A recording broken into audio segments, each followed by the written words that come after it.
Hello, and welcome to Staff Picks, the podcast for movie nerds by movie nerds. As always, my name is Mario Lanza, and again, welcome to the show here. This is the podcast where we take movies that are perhaps a little underrated, underloved, or in today's case, kind of unknown, and we hype them up a bit and try to basically introduce movies to the world to an audience that may not have seen them before. So, special treat today. This is the first horror movie we are doing on Staff Picks, and I'm very excited about this because horror is my greatest love, and it is funny. I am a comedy writer in real life, but if you ask me what type of movies I know the best, horror movies, obscure horror movies, these are absolutely all my babies we're going to talk about. And today's movie is a 1974 movie called Black Christmas, commonly known as the grandfather of all modern slasher films, and we'll get into that. We have a lot to say about this one. I just have so much to say about this one, and I don't want to bury the lead too far in here. So, without further ado, let me introduce my guest for today. Joining me to talk about Black Christmas is a reader of mine, and in fact, I have very fond feelings for this as my co-host today, especially because I would say he is a devotee of mine, and I say that because several years ago on MySpace, I wrote a website called 10 Great Horror Movies Most People Have Never Seen. And this guy, Mike, was one of my readers. He's seen all the movies. Basically, he's seen everything I've ever recommended. He's one of my longest-running readers on the internet. And it's actually been reciprocated over the years where he's now recommending stuff to me where I'm watching. Like, he recommended Arrested Development to me. He recommended Nathan for You, Always Sunny in Philadelphia. So, basically, my guest today is a younger version of me. And so, welcome to the show, Michael Feeney. Thanks, Mario. I appreciate it. That's a big thing to step into, being known as the younger version of you. But hopefully, I can live up to it a little bit. Well, the younger version of me was quite the nerd. Are you a nerd, or were you a nerd? I have to just get that out in the open here. Absolutely, growing up, I was cool probably in my 20s a little bit, and now that I'm in my 30s, I'm back to the way I used to be. Just an older version. Excellent. Welcome back. Welcome back to the club. It's good to have you aboard. Thank you so much. I was cool for about a decade, and at least I think, but not anymore. And now you're doing podcasts about obscure horror movies, so you're swung back to not being cool again. Oh, wonderful. All right, so let's catch people up here, because I can guarantee most of my readers have never seen Black Christmas before. This is a obscure movie, even by obscure movie standards. And let me get it out in the open here. How did you first hear about Black Christmas? Was it through me, as I have always hoped? No, man. I remember seeing it 12 years ago in theaters. It was great. Black Christmas 2006. Yeah, you're just going to mess people up now. Okay, Change my world. We're going to get this right out in the open here. Black Christmas, hugely influential horror movie. It's maybe the biggest modern horror movie out there. Was remade 32 years later in 2006. And I swear to God, if you only saw the remake in preparation of this podcast, Mike, I'm going to hit you. I'm kidding. I've actually never seen it. I don't intend to ever see it. That's the correct answer. Yeah. We haven't really gotten into this too much in Staff Picks. You haven't heard my random biases and hatreds of things because it's a podcast about love. We just talk about things we like. But remakes and reboots can die a fiery death in hell, to be honest. I mean, sorry, I'll tone it back a little. I don't like remakes, and I don't like that they use the name Black Christmas just to make a modern horror movie that has nothing to do with the original one. So anyway, good, I'm glad. So we are talking about the 1974 one here, correct? Absolutely. All right, excellent. This is why you're my favorite reader, Mike. Thank you. Okay, so to catch people up here, I'm going to give you a little backstory on where we are, what this movie's all about, kind of its legacy over the years. And again, this is a movie I didn't even see or hadn't even heard of until about 15 years ago. So now I'll get the serious answer. When did you first hear of Black Christmas, Mike? Okay. Well, just a short little background. I grew up on slasher films. My siblings are a lot older than me. I grew up on Jason, Freddy, 80s stuff. I was born in the 80s, but mostly I'm a 90s kid. And then I forget, when we got the internet in 1999, roughly around then, I heard about this movie, Black Christmas. I tried to find it forever online. Everywhere I found it was expensive. I couldn't, I was too young to have my own credit card. I couldn't even buy it. I was too afraid to ask someone to get it for me. Went to a trip to San Francisco right after high school in 2005. Random movie store. It was sitting there for $5. I bought it from a couple of hippies. watch it that trip, and I've been a fan of it ever since 2005. But it was for about a decade. It was like an obscure hunt for me to try to find it. Mm-hmm. And when I finally saw it, I loved it. Yeah, it's my story is very similar to that. I just vaguely heard about it. I just for years I would collect these names of movies, horror movies especially, in my head that I wanted to see one day. And obviously before the internet it was a lot harder to do. You had to find them in a video store or find it in a flea market or something. And it wasn't until I remember in the 2000s, I forget when, but John Carpenter did a commentary on his 20-year Halloween DVD.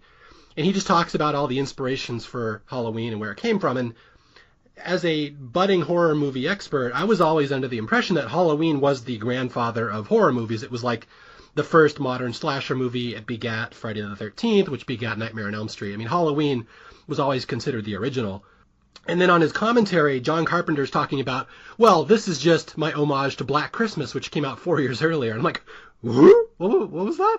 And so that really got the wheels turning in my head. And there was actually 2 movies John Carpenter mentions as an influence. He mentions Westworld, the one with Yul Brynner, that he patterned Michael Myers after the unkillable gunslinger.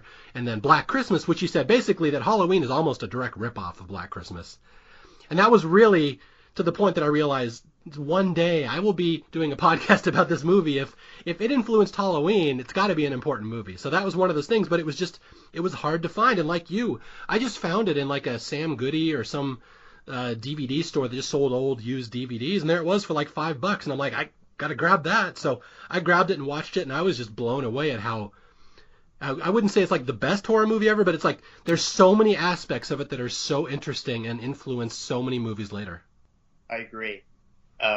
Yeah, I didn't know about the Westworld thing. I definitely knew about the Black Christmas thing. I had heard, did he mention that like the original idea for a sequel was supposed to be a sequel for Black Christmas? Ultimately, it morphed into Halloween. Is that the case? I believe that's what I heard. Yeah, and I'll get into that in a second. That's exactly what I was going to get to. Yeah, that's okay. So I'll do the little history of Black Christmas here to catch people up. In 1973, 74.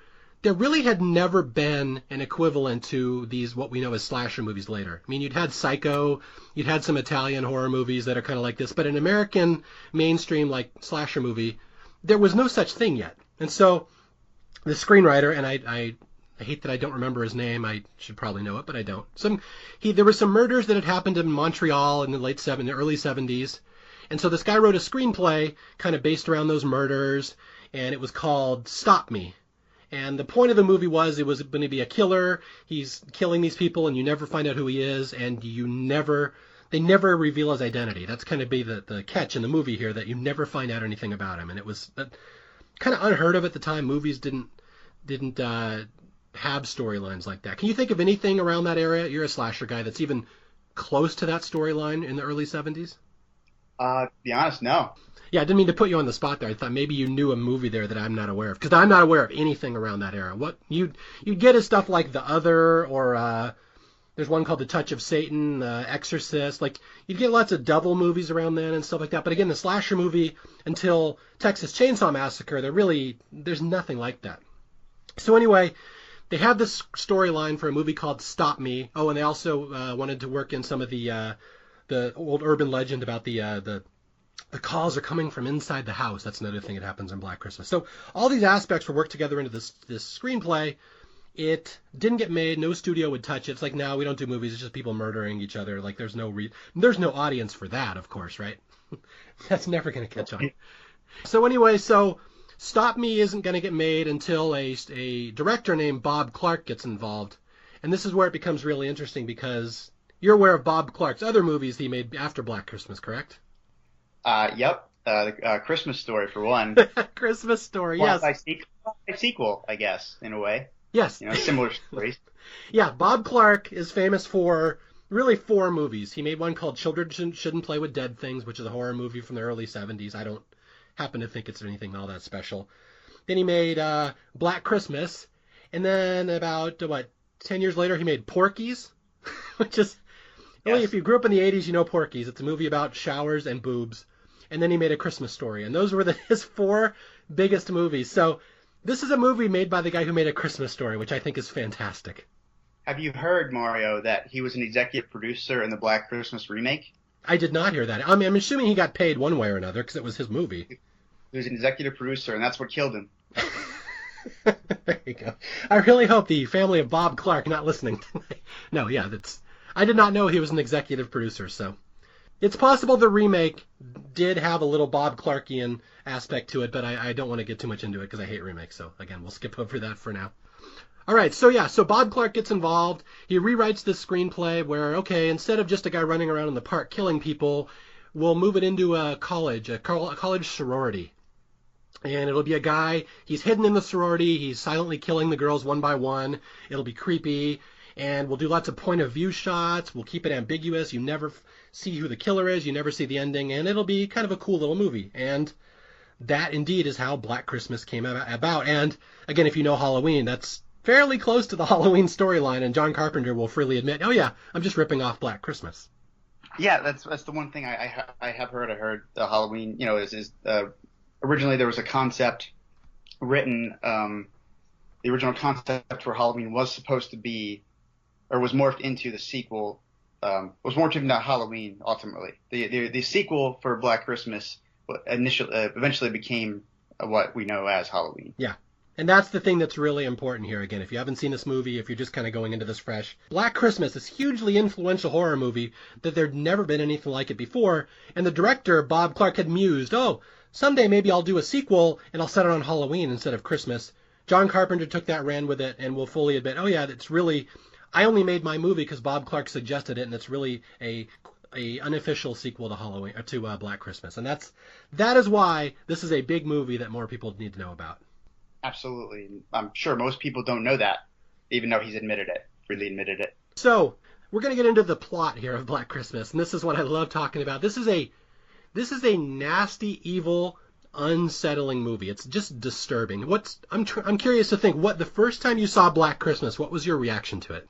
I made my friends watch it. I was in San Francisco. I was 18. I didn't know what to expect. I went in thinking, this is a slasher movie. I've heard about it online. I didn't read up too much into it, so it shocked me how there was no blood involved. Mm-hmm. Like I said, I grew up with Friday the 13th and Jason. At the time, I guess my horror palate wasn't fully cleansed. I'd never seen anything like it before, so to me it was very unique. I don't know if you had the same feeling when you first saw it, how, obviously I grew up with Halloween, and I saw the similarities. Mm-hmm. Obviously at the time I didn't know the connection between the two. Yeah. But I was surprised in a good way.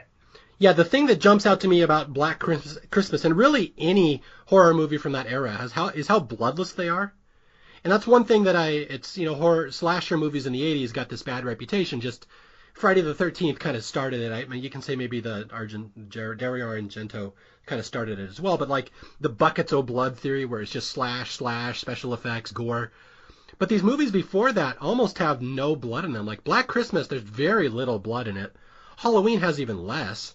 Like Texas Chainsaw Massacre is almost bloodless as well, if I recall. It's like, and that's the thing with these 70s slasher movies, why I'm impressed by them so much, because they're not just trying to beat you over the head with gore. Like, they're just trying to unnerve you. Like, there's just point of view shots, like the camera work is very claustrophobic, the storyline is just kind of evil, and it's one of these things they don't let you off the hook with an easy reveal at the end. Like in this movie, you don't know anything about the killer. There's literally nothing we know about the killer by the end of the movie here.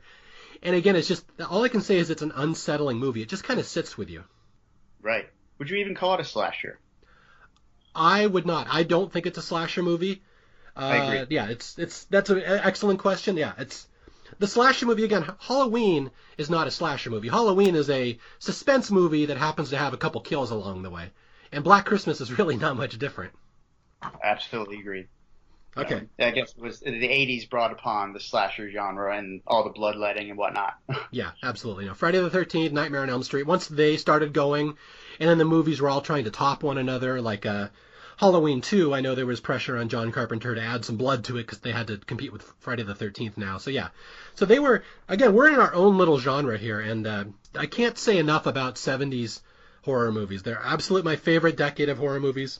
And again, Black Christmas, oh man, we're going to have fun getting into this one. This is one, if you haven't seen it before, there's a whole different mindset into making like a movie like this. Like this is expected to be a decent movie with a decent storyline, good acting, suspense, drama, and maybe some kills. Like that's not the point of this movie. Isn't to just absolutely like freak you out. It's like just to get under your skin and make you think about it. And it's there's some trivia about Black Christmas I'm going to get to later in the movie.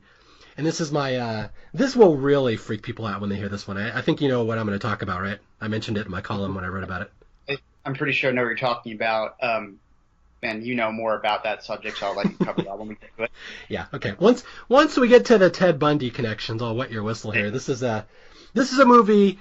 I don't swear much on this podcast, but this one will freak you the F out because there's some really eerie parallels in this movie that will really unnerve you. Okay, so let's get. Have you watched this movie recently? Is you're fresh in your head? I watched it earlier in the week. Okay, do you want to walk us through kind of the storyline here at the start of the movie? Basically, yeah, like you pop it in right away. Just the shot of the house, Black Christmas. The title comes up, and they waste no time. This movie's not screwing around. They show the house. All of a sudden, the camera starts to move, very similar to Halloween. The one thing I noticed that I really liked was the shaky camera movement heading to the window, and it's someone creeping on the sorority house. And they slowly, pan up, and you see hands, and then this person climbs up into the house and up into the attic. And then I love the shot. There's one shot that it pans from one of the girls up in the hallway, and it slowly pans up to the entryway into the attic, showing that this person is there. This movie's not messing around. They're wasting no time. Yeah, like you said, it opens with not really a steady cam. They hadn't invented the steady cam, but it's a harness over the cameraman's shoulders. He's climbing up the trellis, and it's very reminiscent of Halloween.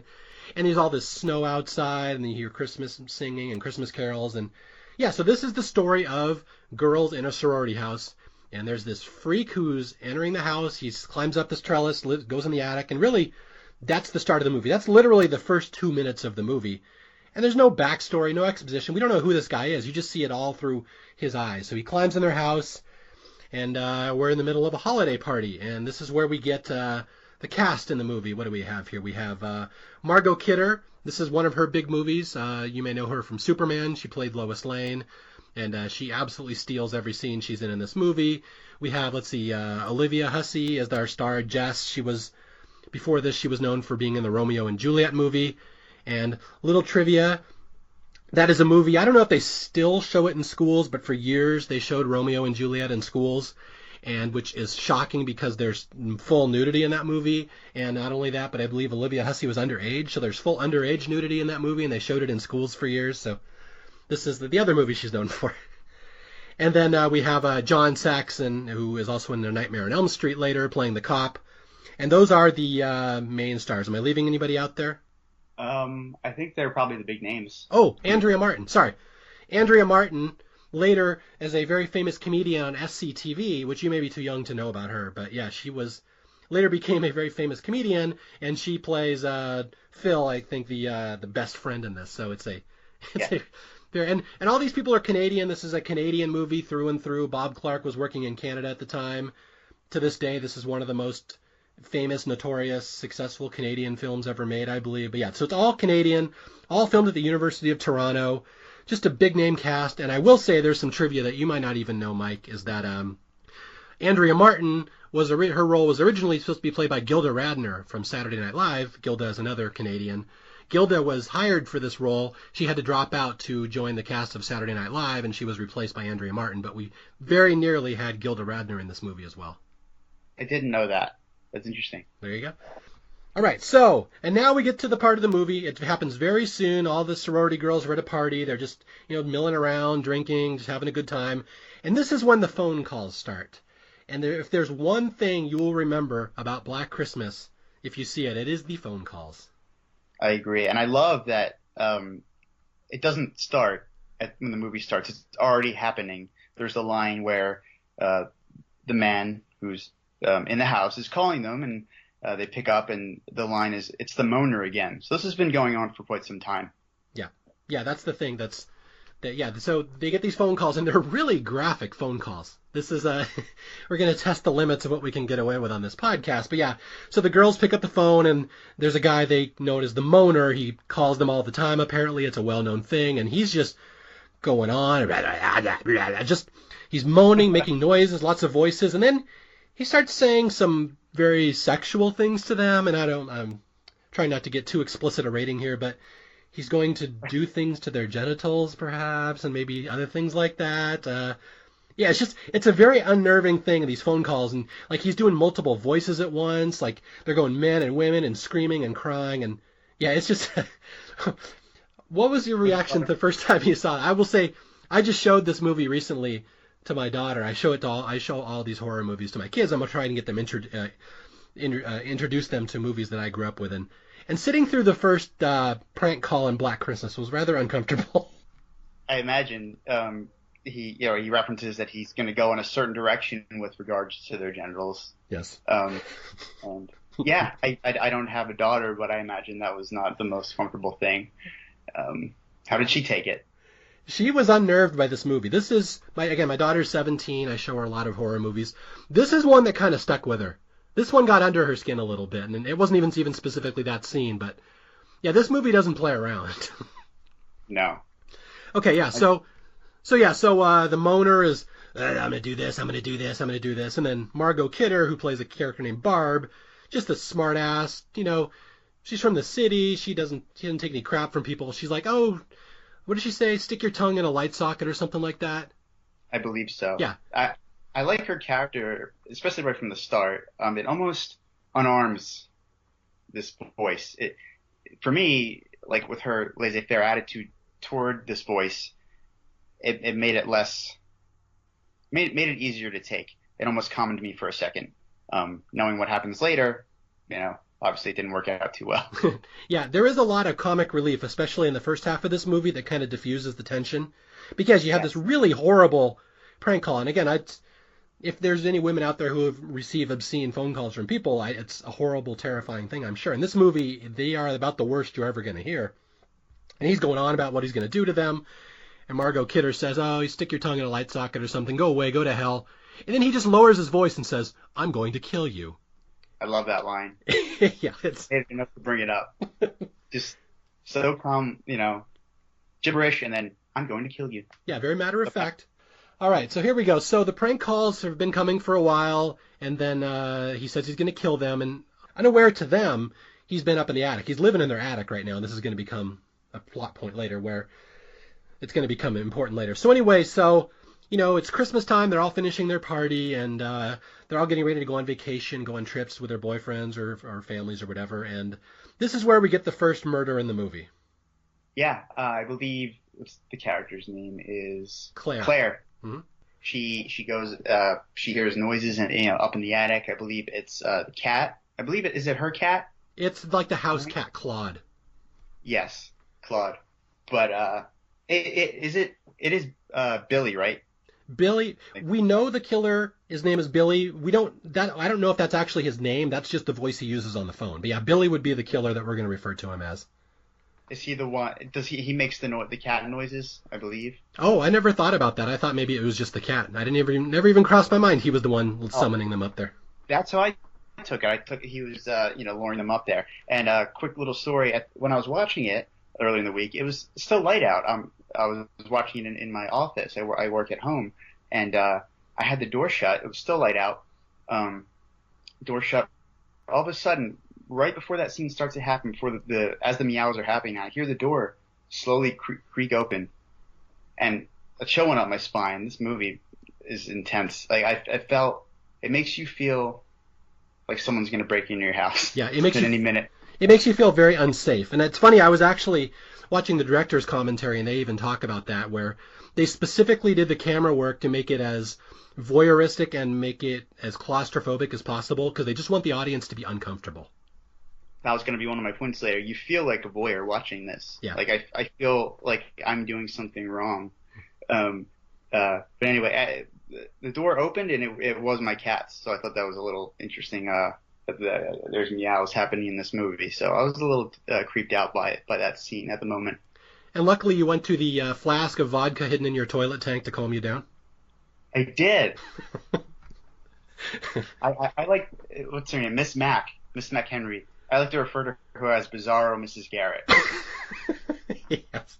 Yeah, the house mother, perhaps not a paragon of virtue and lack of vice. Yeah, she's seen smoking, drinking, swearing. She has sex posters all over the wall in the sorority. Maybe not the best role model. And again, it's some of the, comic relief in this movie. There's a lot of little laughs they use to diffuse the tension. And it'll last about half the movie. And then once Mrs. Mack's gone and Margot Kidder's gone, no more comic relief the rest of the movie. They will not let you off the hook the second half. No. Okay, so let's get back to the first murder here. So anyway, yeah, this one girl, Claire, is going upstairs to pack. She's about to leave on a trip with her boyfriend, and she hears a noise in her closet, and she goes over to investigate, as you do in horror movies. You investigate the noise. And as she gets to her closet, a man who's been hiding in her closet kind of lunges out with a plastic bag that she had her dresses or suits wrapped in. He stretches it around her face, suffocates her, a very horrible way to go. And this will lead to one of the images in this movie that is really one of the creepiest things I've ever seen in a horror movie, really. We're going to keep cutting back the entire rest of the movie. He will have her body up in the attic, wrapped in plastic around her face, with her in a permanent scream on her face as she died suffocating. And we will keep cutting back to this face wrapped in plastic the entire rest of the movie, because that's Billy's first kill here. That's his little trophy he's going to keep up there. Right, and he puts her by the window. If you stand at a certain point, you could probably see her up there. Mm-hmm. I don't know if Canadians don't know how to look up or what their problem is, but he's up there chilling the whole time. You don't want to look up because you get the snow in your eyes. It's always snowing. But yeah, he literally poses her in the attic, and it's almost like a Psycho type homage with the body up in the attic of the creepy house.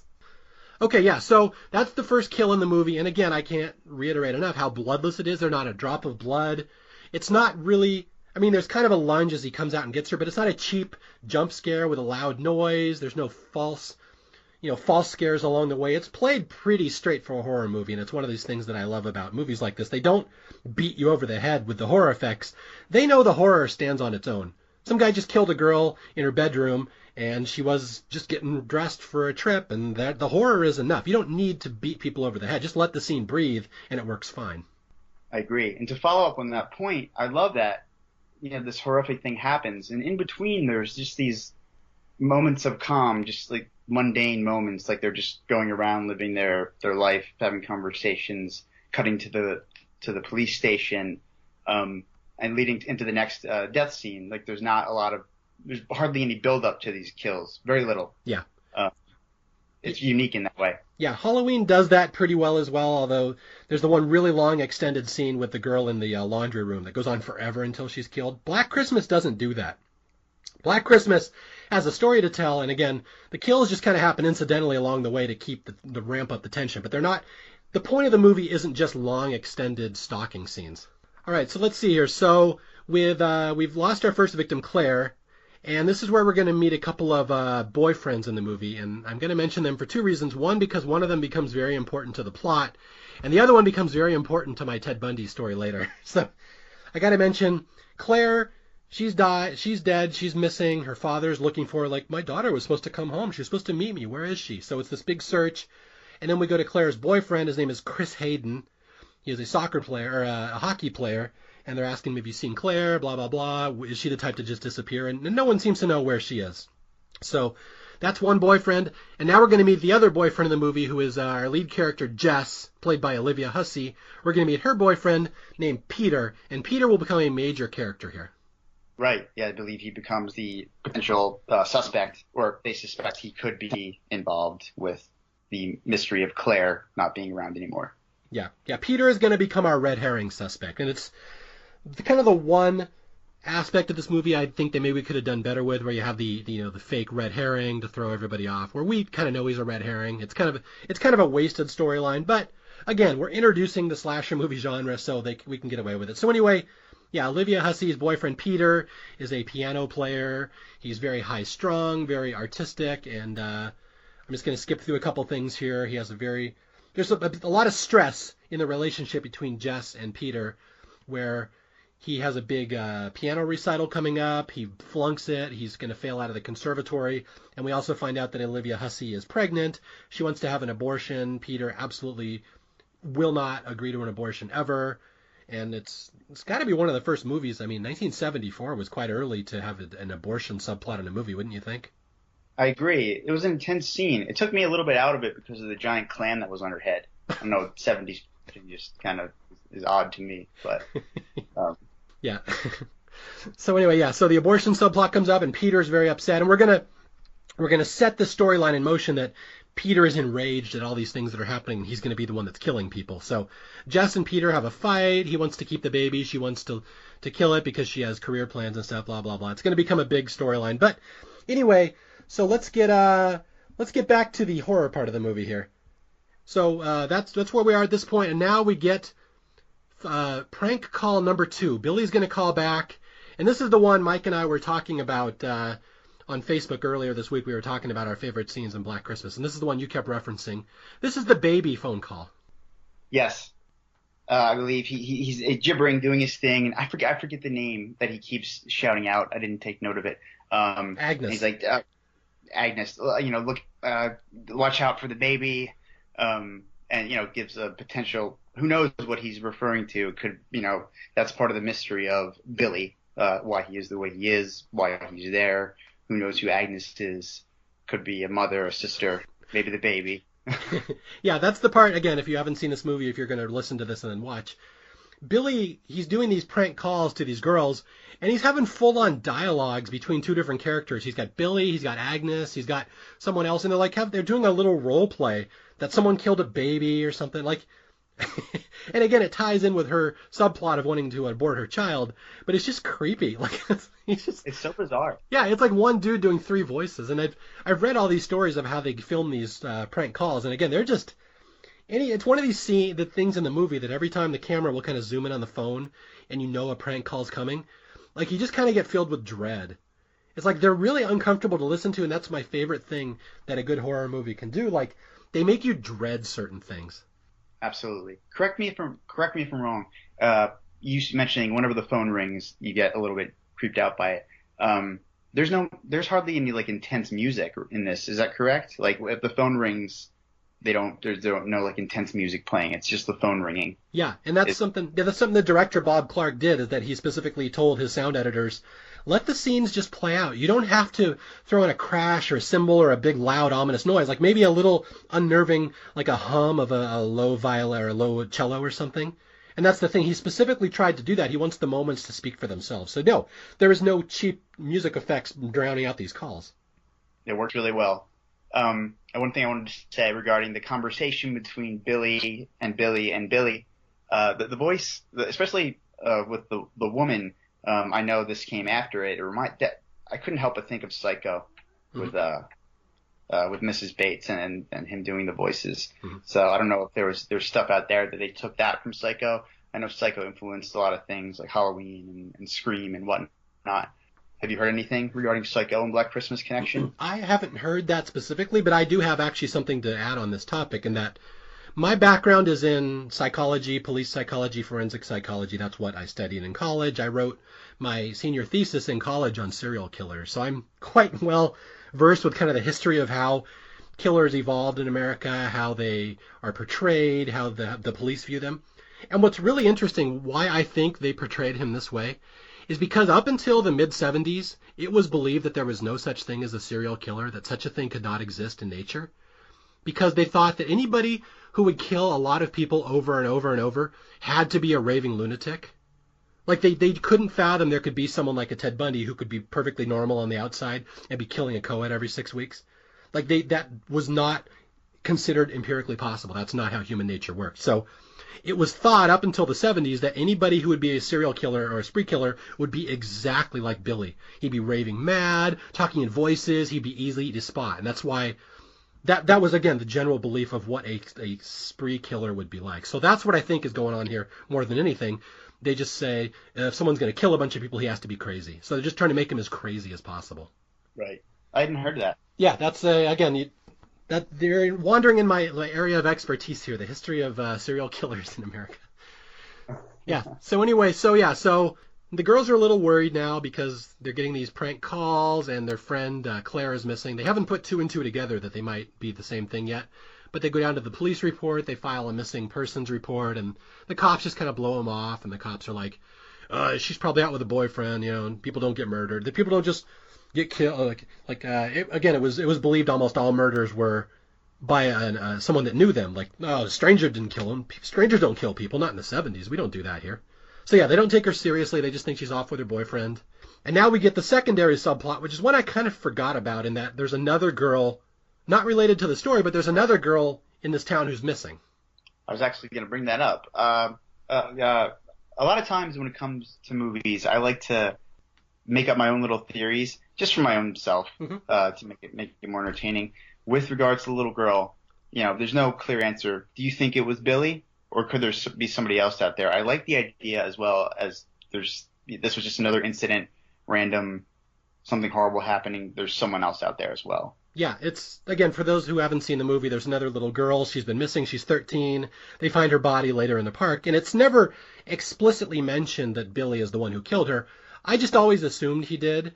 And the movie kind of implies that. But again, they don't spell it out. So yeah, what's your theory? You like to think he didn't do it? It was just another unconnected murder? I'm not sure. I'd like it either way. I just wanted to gauge your opinion on it. I liked, especially when the body is discovered. You don't see it, but I really like that moment. Yeah, it's people have to remember the murder rate in Canada in the 70s was like 100%. So people were dropping dead left and right. I made that up. Just making sure people are listening. Yeah, I don't know if it's related or not, but yeah, so another girl is murdered, and again, like you said, they don't see the body. There's no gore, no blood. It's just you see the mothers scream when they find the body in the park. And so now S is starting to get real in this town. We got a missing girl at the college. We got a dead girl in the park. We got these prank phone calls, and up to this point, the cops aren't really treating it seriously because they're like, this is just college. It's during the holidays. People are leaving. Like, nothing's going on. Like, this is just a sleepy little town. And so what's going to happen next here? Okay, so we got so the dead girl is found in the park, and now the action's going to ramp up a bit. Up until this point, we're halfway through the movie. We've got some characters, we've got some comic, we've got one murder, and now the murderer is going to step up his game a little bit. This is where Mrs. Mack is going to meet her fate. That's a bummer, man. I know. She's sassing off her cat. I forget what she calls him. A little prick, I believe. Yeah. Sorry to the cat lovers out there. I'm one of them. Yeah, and I believe he calls her up to the attic using, well, there's more cat noises. Maybe it's Billy, maybe it's not. Maybe he's doing the voice of two cats. 3. Yes, and then Mrs. Mack, ultimately has her booze spread around the house, goes up to the attic, and in one of my favorite shots of the movie, she's up in the little entryway I mentioned earlier. She sticks her head up into the attic. She climbs the ladder, and her upper body's in the attic, her lower part's on the ladder. You see this hook there, like from the point of view of the camera, and it's Billy holding this little hook, and she's just sitting there far off from the camera, nowhere to go. She doesn't know what's about to happen to her, and then he gets her with the hook. Yeah. Although first you should point out she sees the dead body of Claire covered in plastic, which again, always the money shot in this movie. We're going to keep cutting back to that strangled Claire in plastic screaming. I love it. Yeah. Although it does beg the question, why did they have a full-on grappling hook up in the attic of his sorority? Right? And another question I pose is, was the attic soundproof? You can hear the cat. You can hear every noise the cat makes, yet you can't hear large Mrs. Mack getting a meat hook through her head. You can hear Agnes yelling about the baby and Billy. I don't know. It's an excellent question. Some fine criticism there from Michael Feeney. It's a good point. If they had less soundproofing in the attic, we would have spared some lives here. So you think Billy's doing the voice of 3 cats like, where's the catnip? Morris, where's the catnip? One of my theories, yes. I'll go with that. Okay. So Billy's doing the voices of the 3 cats. Okay, so anyway, Mrs. Mack gets a hook through the head, and Billy's got to have another souvenir up in the attic. And so here we go. So the girls come back to the house, and we get prank call number 3, where Billy seems to like calling people right after he kills someone. That seems to be his little motif here. And yeah, this is help me, help me! I know what you did, Billy. And he's going on and on. It's just more of the same. And again, you just dread when these phone calls are coming. I mean, they're so well done and effective, but like when you're watching, and I can't imagine what it was like seeing this in the theater in '74, like that phone rings and you just kind of tense up like, oh my God, what horrible thing is he going to say? Because that first call really set the tone. Like that was some vile stuff heard in a movie in the early '70s. You didn't hear words like that in the movies usually. Right. I wish I could, I wish I knew someone who saw it in theaters and if they could remember their opinion on it, or even just reviews of it back then.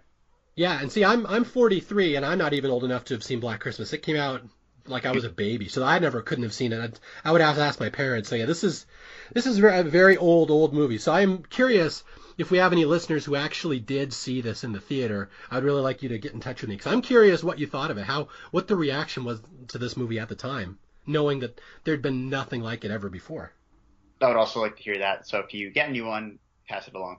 So let's see here. So we got so now Jess and the other girls are quite concerned that these calls keep coming, and now we have the dead girl in the park. So now they go back to the cops. They report the obscene calls again. They're like, they're getting worse and worse. Like, we're a little scared. We're trapped in this house all alone. And Mrs. Mack, who has been murdered, they all think is left for a trip with her family, sister, I kind of forget. So anyway, they're sitting ducks now in this huge sorority house. And this is when the tension of this movie is going to start to ramp up now. Now all the humor is gone, and now it's just a 40-minute suspense ride the entire rest of the way. Yeah, once Mrs. Mack goes, all the funny's out the window. Well, and Margot Kidder's sleeping. She takes like a 26-hour nap here at some point. Yes. Okay, so anyway, sorry, I'm skipping over one Margot Kidder scene here, the fellatio scene. I forgot about this one. Sorry, I forgot about maybe the funniest scene in the movie where the girls go down and report the obscene call, and the cop on duty there is kind of a moron. He doesn't really take them seriously. So Margot Kidder decides, she's going to play a little prank on him. She goes, well, you can call us at our number. And this is back when they still used exchanges, like little letters at the start of the phone number. So she's like, our phone number is FE for fellatio, and then she gives a number, and it becomes a big running joke that the cops make fun of this one cop because he didn't know fellatio was a real word. And again, not a word I thought I would have heard much in a movie in 1974. Right. Yeah, I do love that he's the one bumbling cop, and the other ones are pretty put together. Yeah. For a horror movie. You got Lieutenant Don Thompson there, trying to save the day. Yeah, no, that is another thing that I like about this movie and movies from that era in general, is that once you get to the 80s and like the slasher movies become kind of over the top, the people in authority, the adults are all idiots, and the kids are the ones that have to figure it out. But like, the cops are really, like, John Saxon's literally, like, really doing his job here. He takes them seriously. He does his best. He's really a good cop. And again, Halloween, even though Loomis is kind of a goofball, he's doing his best. He's not like an idiot. He's the one trying to stop everything. So, like, the authority figures aren't treated like jokes here. You got the one cop who is, but the other one really is trying to do their job, and they are trying to help these girls. It's a nice little trope of horror movies that changes later once you get up to the 80s.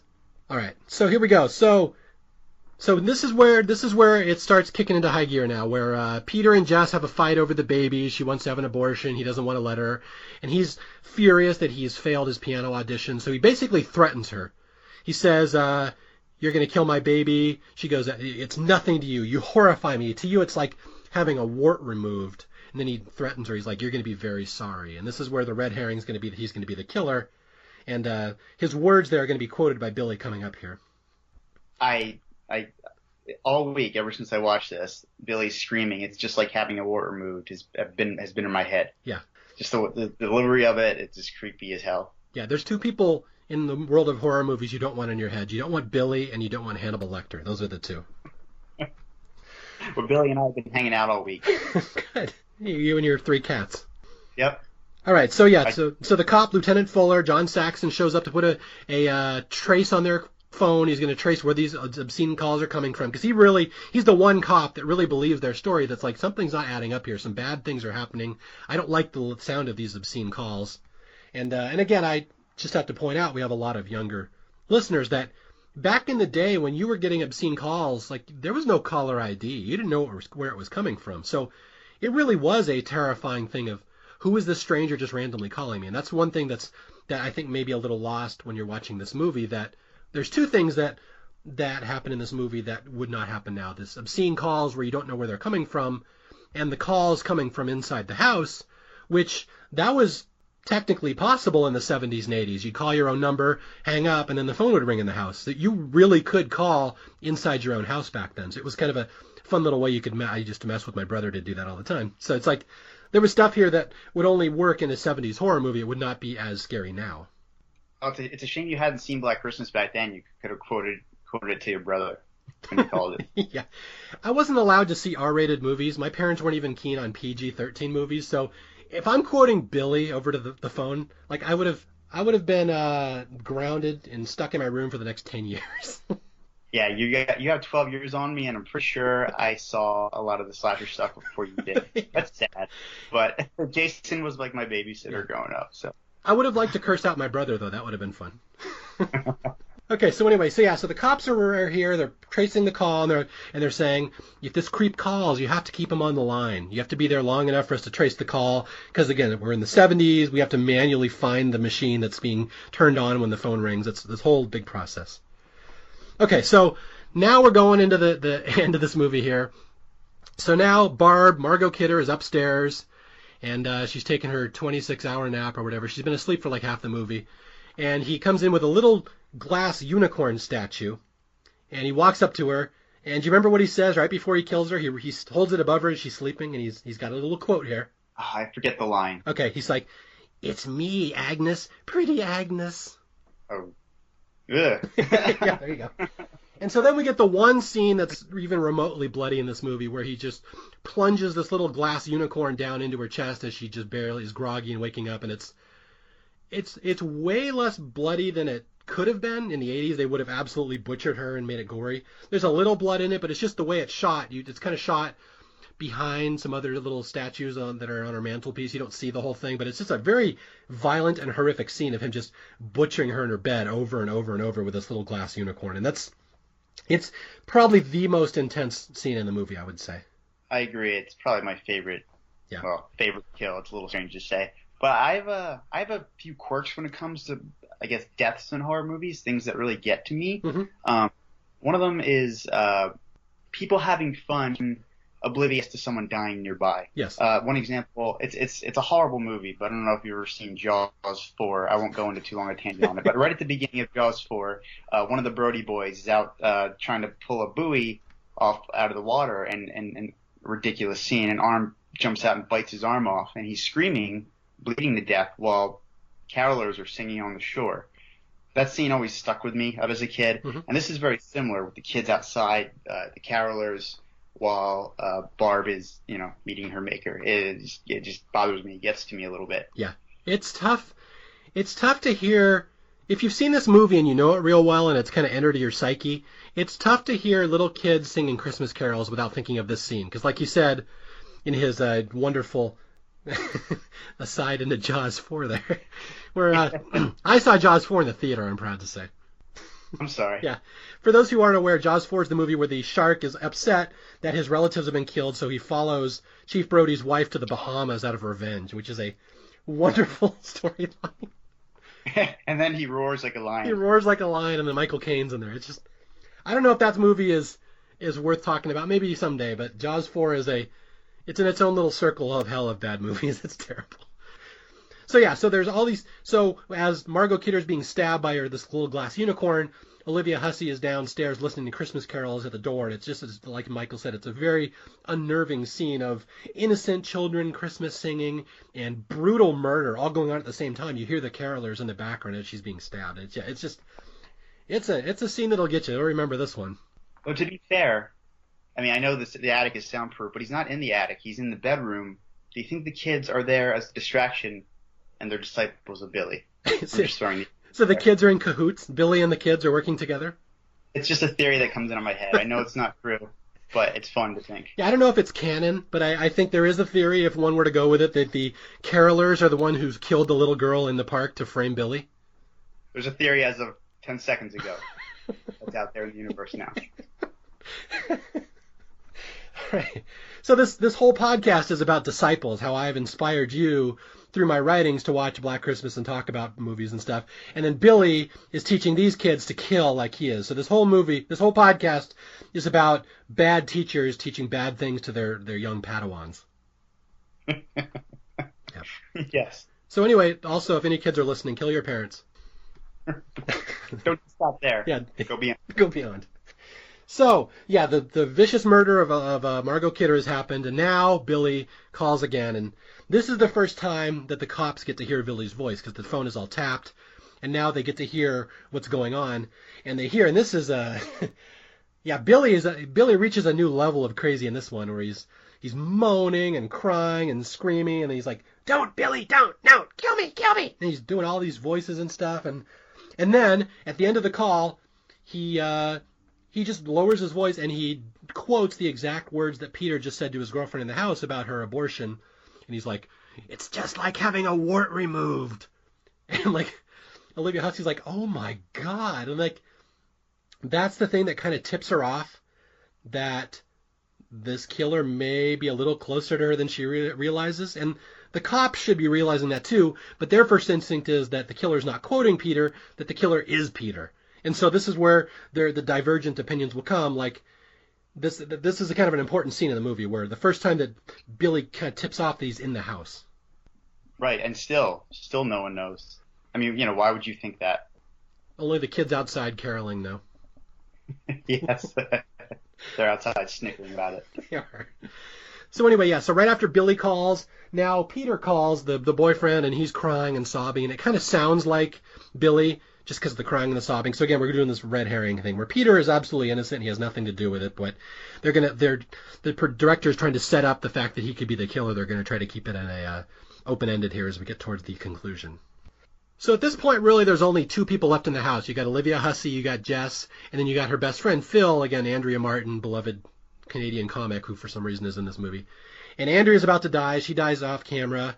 And so really it's just Jess at this point. It's just our lone heroine trapped in this house with a killer in the attic, and only the cops half-heartedly kind of figuring out what's going on. And this is where we get Billy's last call.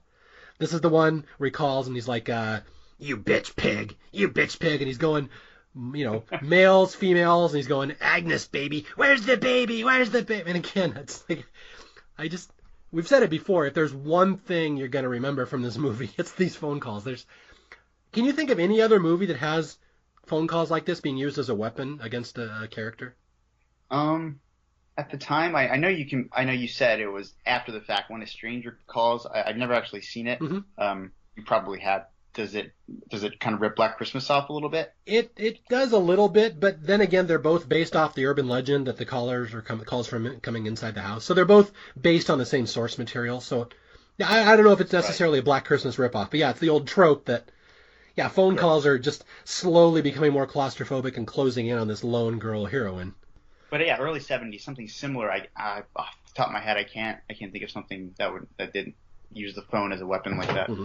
Okay, so let's see. So this last call, the quote-unquote bitch pig call, this is where the cops finally have traced it. They finally kept him on the line long enough, and this is where John Saxon hears, well, the calls are coming from so-and-so address. And he's like, "No, that's their address. That's the call they're going to."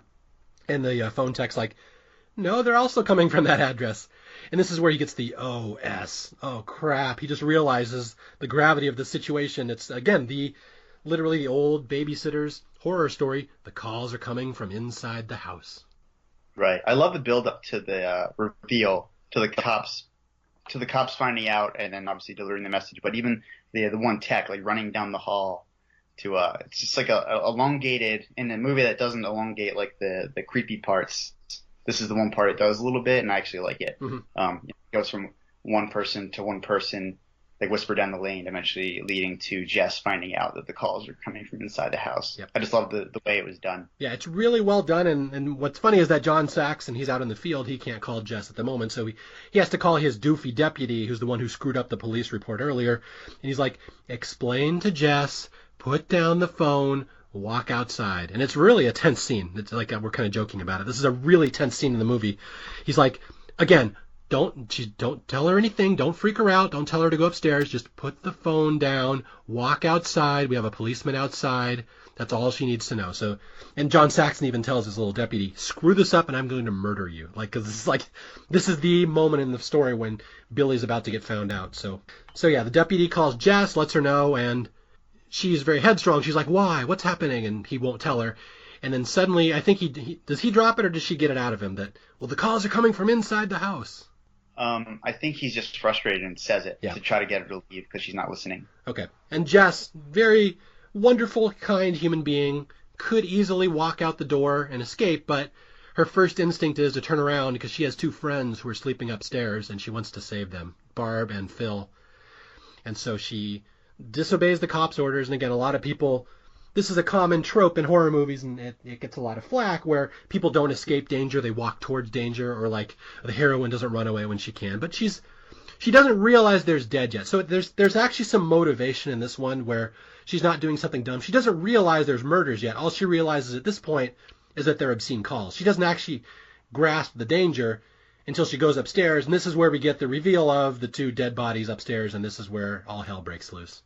Right. And I agree that her going up the stairs trope, it didn't bother me because I don't know if it's just something about Olivia Hussey, innocence in a way, like not naive innocence. She's just something about her. She wants to do good and she wants to check on her friends, like you said. Mm-hmm. I buy it. It didn't bother me. I thought it was well done. Yeah, I have to take offense at some of these horror tropes, and this is kind of a random aside, but Halloween in particular always gets crap for that. Like, the survivor does stupid things, they don't turn on the lights, and then the one that always galls me is people who have sex die and people who don't have sex don't die, and it's a comment on virginity and stuff like that. And I've heard John Carpenter in Halloween talk about that. He's like, she didn't survive because she was a virgin, she survived because she was paying attention.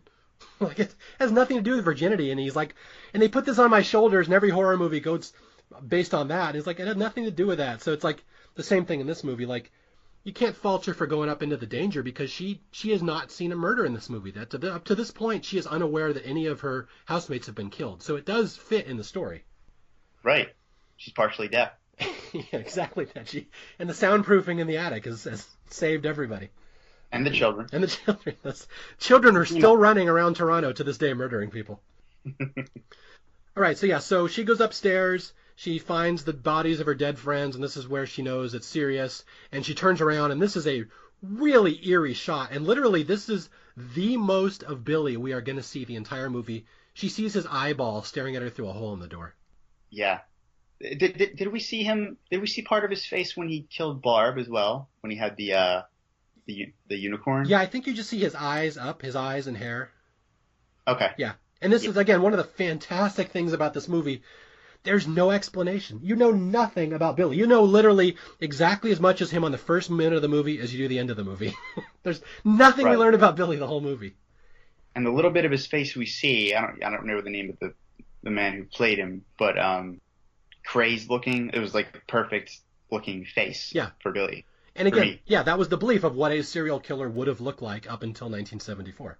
He'd be raving. You'd identify him in a second. They'd look like that. So Billy tries to grab her. He comes through the door. She slams the door into his face. He moans. He lets out this really over-the-top when he gets hit by a door. And he tries to grab her hair. So it's this chase scene where he's chasing her down the hall. And again, very reminiscent of Michael Myers going after Laurie at the very end of Halloween, down the stairs and everything. It's almost the exact same choreography. So let's see. She runs downstairs, and she goes to the basement. They have like a little basement in the sorority house, and she locks the door. And you get this really tense scene with Billy pounding on it, coming in, trying to kill her. And then he's yelling and moaning and pounding, and then he just stops. And you hear him walk away. And this is where the big reveal, the big, I wouldn't say twist ending, but the big conclusion is going to happen. Right. She's in the basement, and then she sees someone come through to the front of the house and go through the window, and it ends up being Peter, her boyfriend, who she's already feeling suspect about. And then one thing leads to another, and Peter bites it. Yeah, and we don't see that. That's the one. It's kind of an odd directing choice. I'm curious why he did that. But yeah, Peter comes in to check on his girlfriend, and she thinks he's the one that's been killing everyone. She kills him, and it's completely off camera. You don't see any of it. You don't see the struggle. You don't see his realization when she starts attacking him. It's kind of odd that they would let that out. But I'll go director's choice. He's inventing a genre here, so I'll give it to him. Sure. And so the next thing we see is the cops coming in, and they bust down in the basement, and there's Olivia Hussey on the floor, and Peter's dead in her arms, and she's all bloody, and she wakes up and she looks at them, and they've saved her, and ostensibly they have caught the killer. Peter is dead, the day has been saved, and no one's going to be murdered again. Thankfully. And except for maybe the kids, the carolers. We can't forget They're still them. out. Yeah. They're still out there roaming. Yeah, they're out there. They're going to follow Olivia Hussey to the Bahamas as revenge. Like Jaws 4. And they're going to roar at her. Those are roaring kids in this movie. Okay, so anyway, so the day is saved. Jess has been saved. She's free to abort or not abort her baby. And the movie ends with her in her bed. All the cops are there, and Claire's father and all her friends and stuff. And she's been through quite an ordeal. Her boyfriend tried to kill her. Her boyfriend went mad, and everybody in her sorority house is dead. But the day has been saved, and we caught the killer, so it's all good. So they leave her there, and she's taking a nap. And as they leave, the camera just pans over to all the bedrooms where the murders have taken place, and then we fade out, and you hear Billy kind of laughing, and then it pulls away from the house, and it's basically the same shot that started the movie, the big fade-in shot of the house, the crane shot from far away, and you hear the phone ring, which in theory means the killer's still there, Billy's still there, he's going to start up the phone calls again, and Jess will probably be dead in about 2 hours. The end. I love it. No, it's such a badass ending, and it's like, again, I was reading somewhere there had never been a movie in history before where the killer's identity had not been revealed.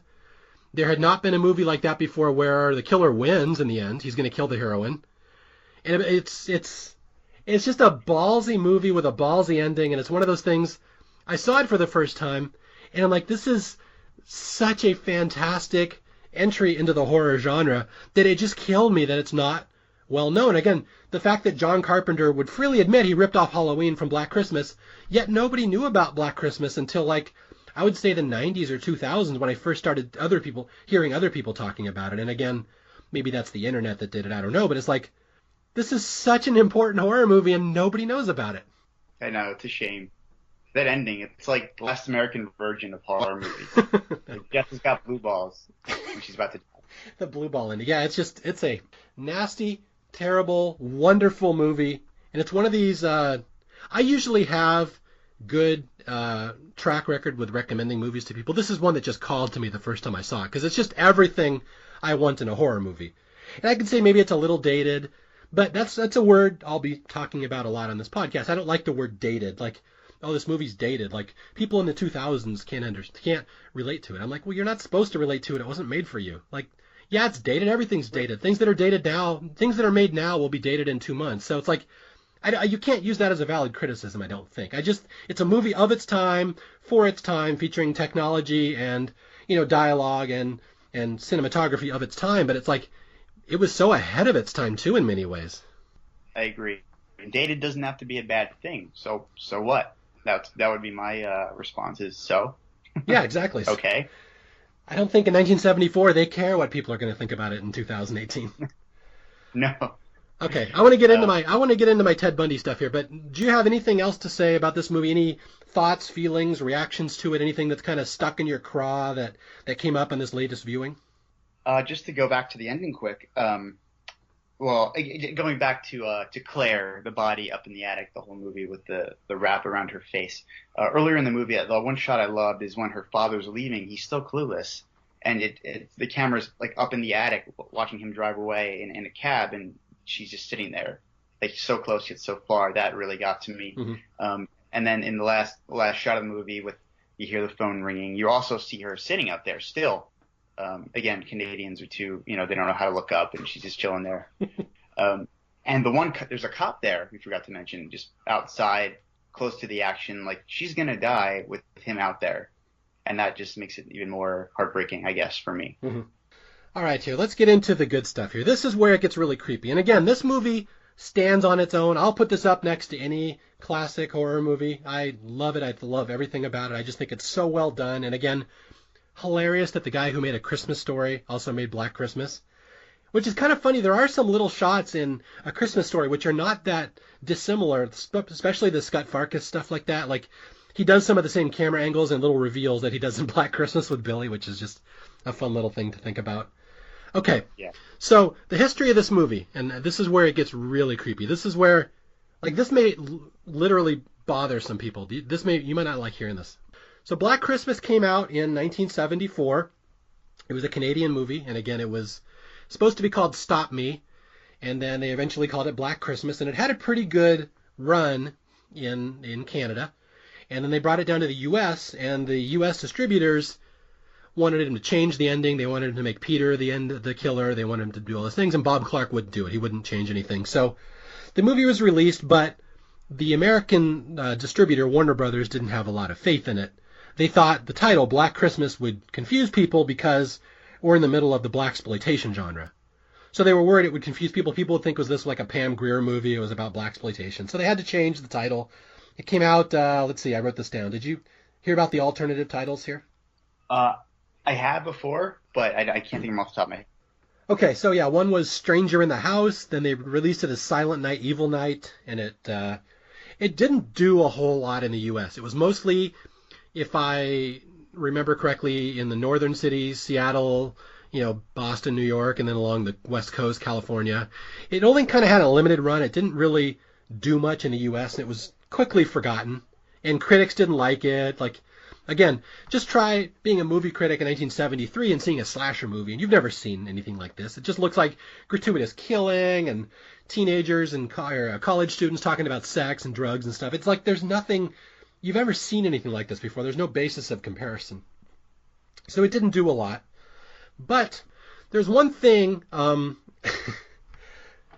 we'll go back to my knowledge about famous American serial killers. That serial killer Ted Bundy, 1974 through about 1978, those were his really big killing years. At one point in his career, the crime he was most famous for was in 1978. He snuck into a sorority house, got Chi Omega in Florida, and attacked 4 women, ended up killing 2 of them. Very horrific, brutal, violent crime. Absolutely the most notorious crime he did. And it's really similar to Black Christmas. And I've always had a theory, and this is where it gets eerie here. I think he must have seen Black Christmas and filed it away. And I think Chi Omega was him recreating this movie. And I've always suspected that because of the timeline.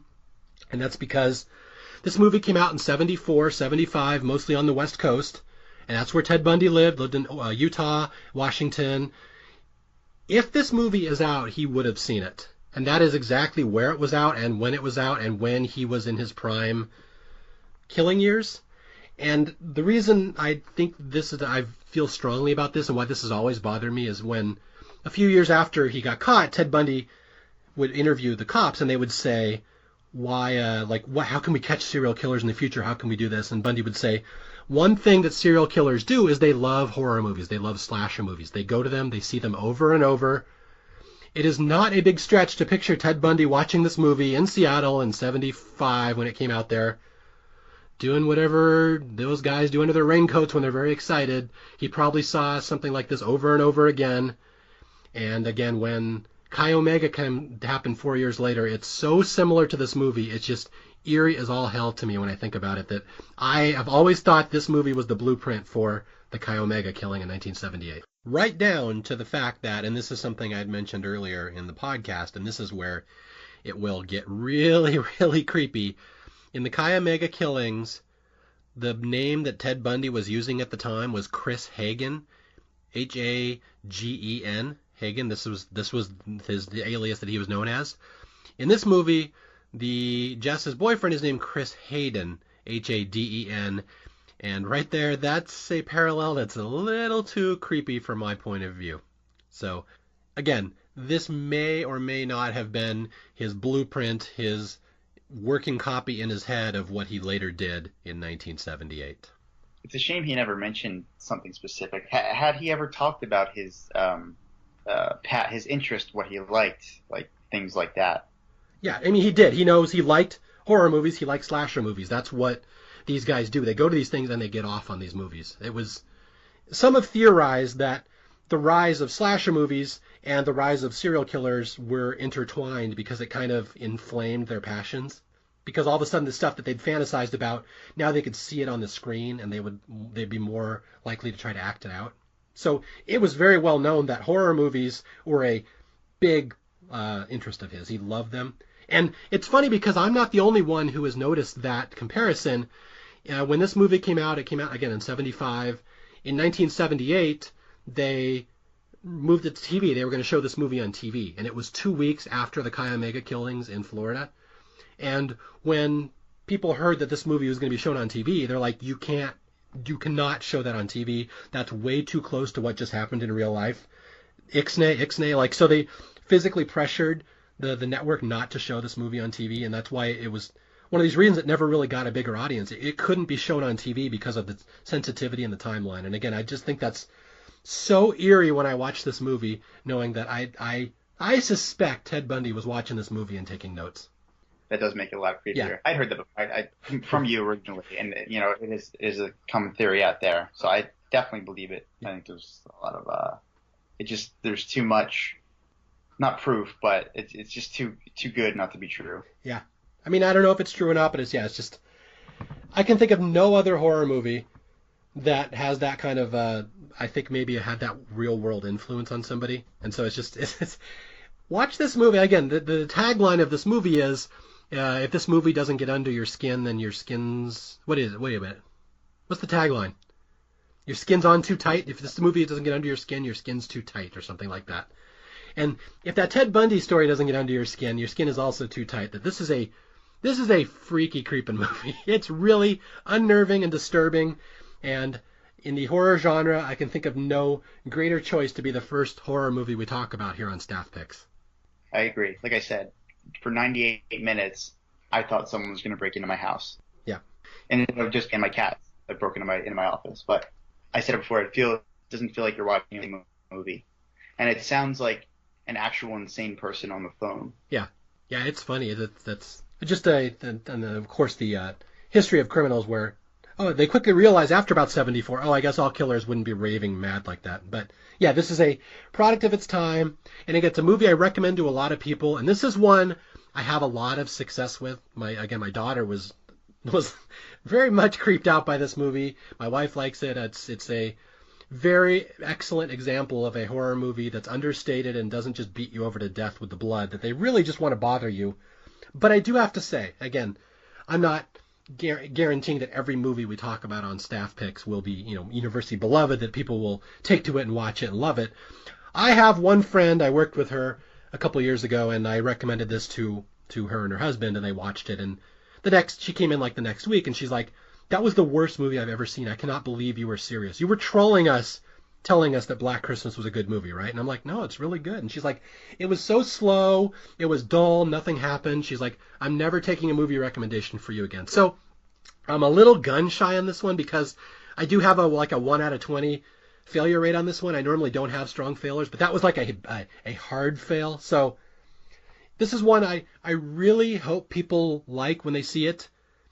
If you don't like it, please don't hate me. Just appreciate its authenticity and its importance in the world of horror, because everybody who was involved with horror in the 70s or 80s acknowledges that this movie was the first modern slasher movie. It made a big impact on their lives, and they all did little homages to it. In fact, John Saxon in A Nightmare on Elm Street, I'm sure he was cast because he was in Black Christmas. So this is a very, very important movie, and I cannot say enough about it. I just love it. I agree. And Mara, I want the name and number of that former coworker, because me, Billy, Agnes, Baby, all the kids, and Bruce the Shark are going to make a phone call to her. You're going to get the shark too. That's impressive. Yep.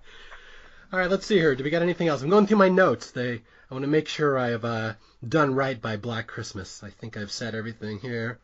Yeah, I don't think I have. I think I've done everything I can possibly do for this movie in my goal to get people to appreciate underloved and underrated movies. Or again, Black Christmas, unknown, man. This is a movie it's unknown. Okay, I will say this. I know this. Do you know anything about the remake? I haven't seen it. I don't hate remakes as much as you. I generally don't like them. I like when they can bring about a movie that's unknown and make it known. Mm-hmm. But obviously, you and I had already known about the original Black Christmas prior to the remake. Yeah. What other information do you have about it? Okay, I just did some research right before. Wikipedia is my friend here, and I looked up some history on Black Christmas on the remake. So in the remake, what they do is they give Billy an entire backstory.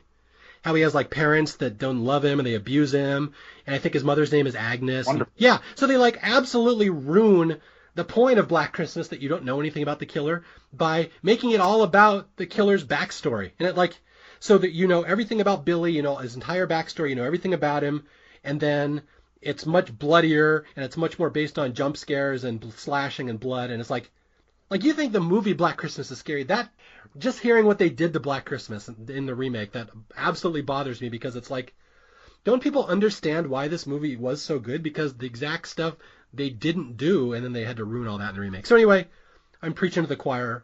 I wasn't going to see Black Christmas to start. I'm not going to see it now, but it's just Exhibit A right there, and why this movie was so special, that everything that made it amazing and made it stood out, they changed in the remake. So I don't know, whatever.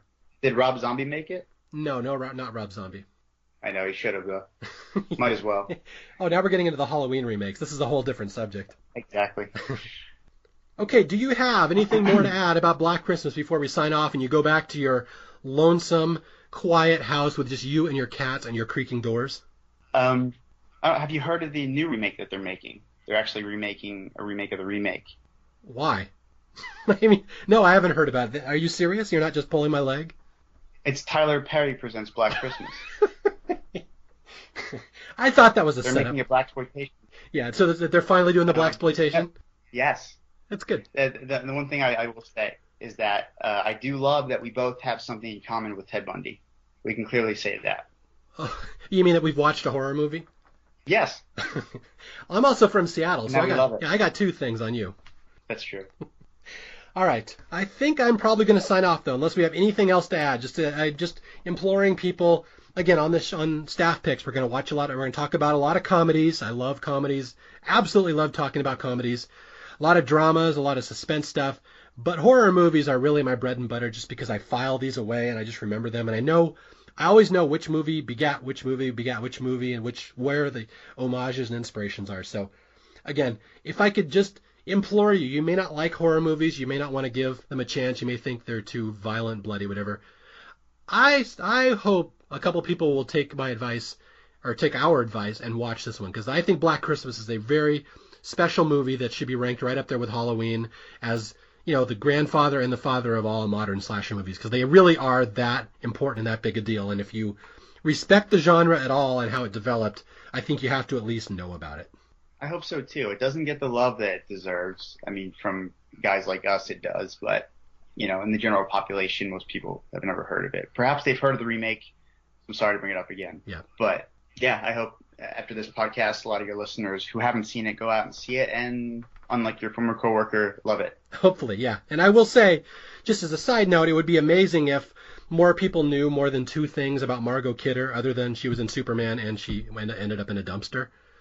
I would love if they also knew she was in Black Christmas. So let's add a third thing to the Margot Kidder trifecta, that she really is good in this. And she's perfect for the role. Yeah, she's really funny. And there's a couple lines of hers in there that I'm not going to quote, but she and Mrs. Mack have some legitimately really funny scenes in this movie. For a movie that's not necessarily a comedy, but again, Bob Clark, the creator of Christmas Story and the classic Porky's, of course, is going to have a little comedy in there. All right, I want to thank you, Mike, for joining me. Again, it's always nice to talk to a younger version of me. It's nice to whip out the old time machine every now and then again here. So I appreciate it, and hopefully we can have you on for more of my my horror movies. Again, just letting people know, I used to have a list. It was very well known on MySpace, about 10 great horror movies that most people have never seen. And this is only the first of them. We're going to talk about all 10, and I may get Mike back for a couple more of these because, again, he knows that list as well as anybody. I'm looking forward to it. Mario, thanks for having me on. And don't be such a bitch pig. Thank you. All right. As always, this is Mario Lanza signing off from Staff Picks. Again, if you have a movie you'd like to discuss, if you'd like to be on the show yourself, you could join my Patreon page at patreon.com/Mario Lanza. You can email me with feedback anytime. I'd love to hear what kind of movies you would like to talk about, or if you think I am a terrible podcaster and you have criticism on my voice or something, that's fine. I just like emails. I don't care what they say. But you can email me at staffpicspodcast@gmail.com, or you can reach me on Twitter at Mario J. Lanza. So, as always, that's one more underrated, underloved movie down, and I have hundreds more to go. So, we'll talk to you again the next time. I believe our next podcast is the Brady Bunch movie. That should be a fun one coming up. It should be a nice transition. Black Christmas to the Brady Bunch movie. That's as God intended it. And as always, I will talk to you. Thank you for joining.